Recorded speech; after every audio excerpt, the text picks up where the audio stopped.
Hey WhatsApp guys, welcome back with a new video. তোমাদের সকলকে স্বাগত জানাচ্ছি টেক রাজু চ্যানেলের আরো একটা নতুন ভিডিওতে।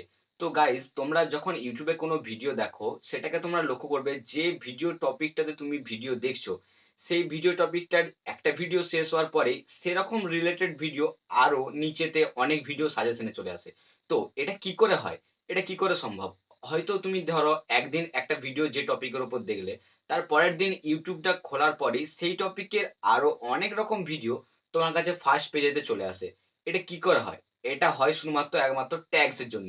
তো তুমিও যদি তোমার ভিডিওতে ট্যাগস ব্যবহার করো, হয়তো তোমার রিলেটেড অনেক বড় বড় ইউটিউবার রয়েছে, তারাই তাদের যখন সেই ভিডিওগুলো চলবে, তখন সেই ভিডিওগুলো রিলেটেড বা ভিডিও থেকে নিচে তোমার ভিডিওগুলো সেখানে সাজেশনে আসবে। তো তোমার ভিডিওগুলোকে সাজেশনে নিয়ে আসার জন্য তোমার ভিডিওতে ব্যবহার করতে হবে ট্যাগস। তো আজকে আমরা জানবো যে ট্যাগস কি হয়, ট্যাগস এর কাজ কি, ট্যাগস ভিডিওতে কি করে কিভাবে ব্যবহার করা হয়। তো আজকে সমস্ত বিস্তারিত আলোচনা করব। তো আজকের ভিডিওটা তোমাদের কাছে খুবই নলেজেবল হতে চলেছে। যারা নতুন নতুন ক্রিয়েটর, তারা ভিডিওতে ট্যাগস ব্যবহার করে না। তো আজকে আমরা জানবো সমস্ত কিছুই ট্যাগস এর ব্যাপারে। ভিডিওটা তোমাদের কাছে খুবই নলেজেবল হতে চলেছে। আই হোপ গাইস ভিডিওটা তোমরা শেষ পর্যন্ত ওয়াচ করবে। তো without wasting any more time, ভিডিওটা সবার প্রথমে আগে তোমাদেরকে ক্লিয়ার করে দিই যে ট্যাগস কি হয়। ট্যাগস হচ্ছে এক প্রকারের কিওয়ার্ড, যে কিওয়ার্ডটা সার্চ করলে তুমি যেরকম ভিডিও বানাও সেরকম রিলেটেড ভিডিও বা তোমার ভিডিওতে পৌঁছানো যায়, সেগুলোই হচ্ছে ট্যাগস। মনে করো আমরা এটা একটা টেক রিলেটেড ভিডিও বানাচ্ছি, যে ট্যাগস কি করে ভিডিওতে ব্যবহার করতে হয়, সেই ভিডিওটাতে আসার জন্য মানুষ সেটাকে কিরকম ভাবে সার্চ করতে পারে বা কত রকম ভাবে সেটাকে সার্চ করতে পারে, সেগুলোই হচ্ছে ট্যাগস। যত রকম ভাবে সেগুলোকে সার্চ করতে পারা যায়, সেগুলোই হচ্ছে আমরা ট্যাগস হিসেবে ব্যবহার করতে পারবো। সেগুলোই আমরা ট্যাগস হিসেবে ব্যবহার করলে তবেই আমাদের ভিডিওটা সেখানে রিলেটেড আসবে বা সার্চ ইঞ্জিনে তবে আমাদের ভিডিওটা আসবে। তো ট্যাগস কত রকমের হয়? ট্যাগস সাধারণত তিন রকমের। একটা হচ্ছে লং ট্যাগস, একটা শর্ট ট্যাগস, আর একটা হচ্ছে মিস স্পেল ট্যাগস।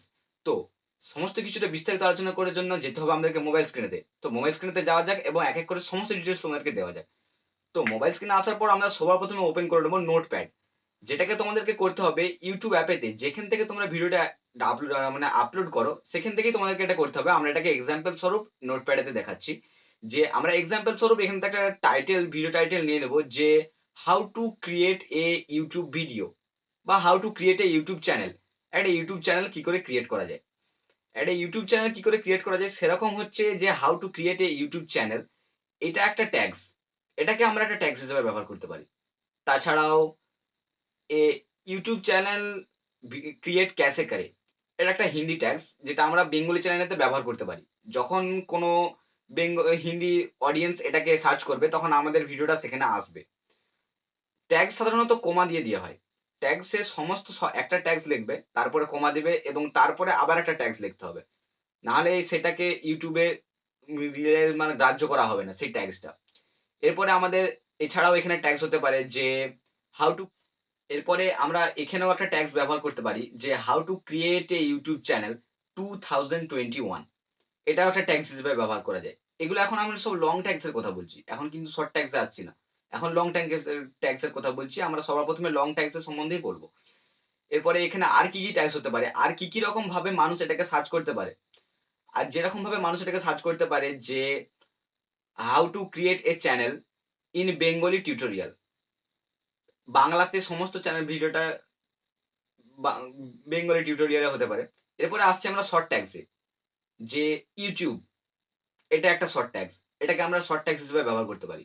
যে ক্রিয়েট এ ইউটিউব চ্যানেল, এটা একটা মিডিয়াম ট্যাগস হচ্ছে বা এটা বড় ট্যাগস এর আওতায় পড়ছে, এটা আমরা বড় ট্যাগসও রাখতে পারি। যে ক্রিয়েট এ চ্যানেল, এটা একটা শর্ট ট্যাগস, এটাকে আমরা শর্ট ট্যাগস হিসেবে ব্যবহার করতে পারি। যে ইউটিউব চ্যানেল, এটা একটা শর্ট ট্যাগস, এরকম ভাবে শর্ট ট্যাগস হিসেবে ব্যবহার করতে পারি। ইউটিউব চ্যানেল 2021, এরকম একটা শর্ট ট্যাগস। এগুলো হচ্ছে শর্ট ট্যাগস। এই ছোট্ট ছোট্ট কিওয়ার্ড গুলো, যেগুলো সার্চ করার মাধ্যমে তোমার ভিডিও বা তোমার রিলেটেড যে সমস্ত ভিডিও রয়েছে সেই সমস্ত ভিডিও গুলো আসবে। এগুলোই হচ্ছে ট্যাগস। যত রকম ভাবে মানুষ সেটাকে সার্চ করতে পারে বা যত রকম ভাবে মানুষ সেটাকে সার্চ করে দিলে তোমার টাইপের বা তোমার রিলেটেড বা তোমার ভিডিওগুলোই সে তাদের কাছে সাজেশনেতে আসবে, সেগুলোই হচ্ছে ট্যাগস। এরপরে আমাদের বলছি যে মিস স্পেল ট্যাগস। আমাদের ওভারঅল ইন্ডিয়াতে এমনও অনেক মানুষ রয়েছে যারা ভুল স্পেলিং ট্যাগ করে, ভুল স্পেলিং সার্চ করে সেখানেতে। ভুল স্পেলিং সার্চ করলেও তাদের কাছে ইউটিউব সেরকম রিলেটেড ভিডিও পাঠিয়ে দেয়। সেগুলো আসে শুধুমাত্র ট্যাগস এর কারণে। ধরো তুমি যে ভিডিওটার উপর বানাচ্ছ যে how to create a YouTube channel, এটাকে মানুষ কত রকম ভুলভাবে সার্চ করতে পারে। যে হাউ টু ক্রিয়েট, ক্রিয়েটের জায়গায় ধরো ক্রিয়েট হয়, যে ক্রিয়ে দিল ক্রিয়েট, সেটাকেও একটা ট্যাক্স হিসেবে ব্যবহার করতে পারি। এগুলো হচ্ছে মিসস্পেল ট্যাক্স, যেগুলো ভুল, সেগুলো ভুলগুলোকেও আমরা ট্যাক্স হিসেবে ব্যবহার করতে পারি, কারণ সেই ভুলগুলো থেকেই আমাদের ভিডিওতে পৌঁছানো যাবে। যে how to create a YouTube channel যখন বললাম আমি, যে ক্রিয়েটেতে এখানে ও করা যায়, বা করলেও সেটাকে ট্যাক্স হিসেবে ব্যবহার করলেও আমরা আমাদের ভিডিওতে পৌঁছতে পারবো। এটাই হচ্ছে এক প্রকারের মিসস্পেল ট্যাক্স। তাছাড়াও যে ক্রিয়েট এ চ্যানেল, চ্যানেলের ধরো CHANEL যে চ্যানেল আমাদের হয়, সেই চ্যানেলের জায়গায় সে উল্টোপাল্টা কিছু সার্চ করে দিল বা উল্টোপাল্টা কিছু টাইপ করে দিল, চ্যানেলের জায়গায় সেটা ক্যানেল বা অন্য অন্য কিছু করে দিল, সেটাকেও আমরা ট্যাক্স হিসেবে ব্যবহার করতে পারি। সেই ভুল ট্যাক্স গুলো দিলেও, সেই ভুল ট্যাক্স গুলো যখন সার্চ করবে, সেই ট্যাক্স ফাইন্ড হয়ে আমাদের ভিডিওতেই সেই রিলেটেড ভিডিওগুলো আসবে। তো এগুলোই হচ্ছে ট্যাক্স, এগুলোই ট্যাক্স ভিডিওতে ব্যবহার করতে হয়। অনেক ভাই বলে যে ইউটিউবেতে ট্যাক্স ব্যবহার করার কোনো দরকার নেই, ইউটিউবেতে ট্যাক্সের টাইটেল যথেষ্ট ভালো দেখে একটা টাইটেল দিলেই এবং ভালো একটা থাম্বনেল হলেই যে ইউটিউবের ভিডিওটা ভাইরাল হবে। সে গাইজ মানছি ভিডিওটা ভাইরাল হবে, কিন্তু ভিডিওটাতে লং টার্ম থেকে তোমার ভিডিওতে কোনো ভিউজ আসবে না। মনে করো তোমার ভিডিওতে একটা ভিউজ আসছে, ভিডিওটা এখন ভাইরাল, ভিডিওটাতে সমস্ত এখন ভিউ আসছে, কিন্তু ভিডিওটাতে পরবর্তীকালে বা দীর্ঘ সময় ধরে ভিডিওটাতে ভিউ আসবে না। তো ভিডিওতে দীর্ঘ সময় ধরে ভিউজ আনার জন্য, বা ভিডিওটাকে ইউটিউবের রিলেটেড বা ইউটিউবের সার্চে সাজেশনেতে নিয়ে আসার জন্য, ইউটিউবের টপ র্যাঙ্ক করানোর জন্য ভিডিওটাতে ট্যাগস ব্যবহার করা অত্যন্ত গুরুত্বপূর্ণ। তো আই হোপ গাইস ভিডিওটা তোমাদেরকে বুঝাতে পেরেছি আমি কি জিনিসটা আজকে বোঝাতে চাইছিলাম। তো ভিডিও যদি ভালো থাকে ভিডিওটাতে করবে একটা লাইক, চ্যানেল নতুন হয়ে থাকলে চ্যানেলে করবে সাবস্ক্রাইব। তো আজ পর্যন্ত এটুকুই, দেখা হচ্ছে একটা নতুন ভিডিওতে। Tata, good bye and take care. खत्म। Bye bye, tata, good bye, गया।